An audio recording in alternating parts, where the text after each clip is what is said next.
ang sagutan ng katanungan namin. Incredible 5H, Incredible 5H, Incredible 5H, Incredible 5H, Incredible 5. Hello mga bata!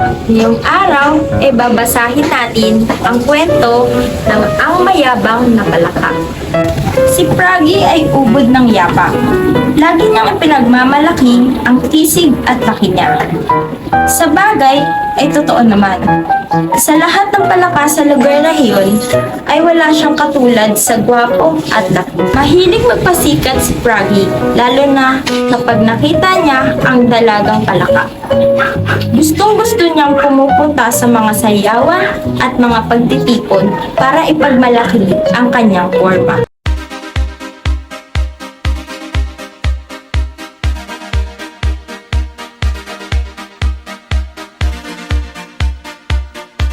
Hi, napakatugi talaga ni Froggy. Sana, ako ang ligawan niya. Che, asyumera, ako ang liligawan ni Froggy dahil sexy ako. Hindi ako papatol sa basta palaka dahil gwapo ako at malaki katawan. Gusto ko ang babaeng palaka na mayaman, maganda at mabait pa. Nakita ni Froggy si Plucky, isang palakang taga Maynila. Nagbakasyon ito sa kanilang lugar, kaya sila nagkita. Sige na, Planky, sagutin mo na ako.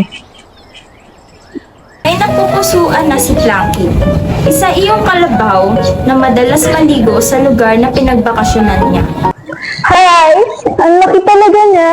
Yung tipong kaya akong ipagtanggol kahit kanino. Panay ang kulit ni Froggy kay Plucky.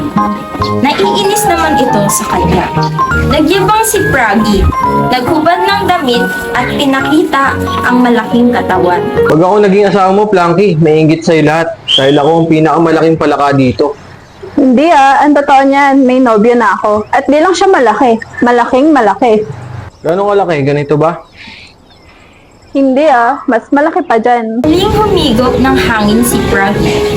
Mas maraming hangin iyon kaysa sa una. Ganito?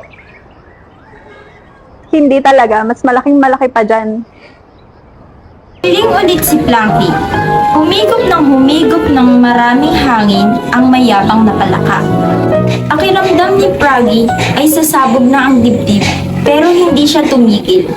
Humigop pa siya ng maraming hangin.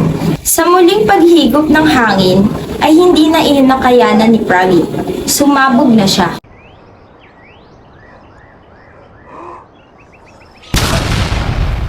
Ayun ang kwento ng mayabang na palaka.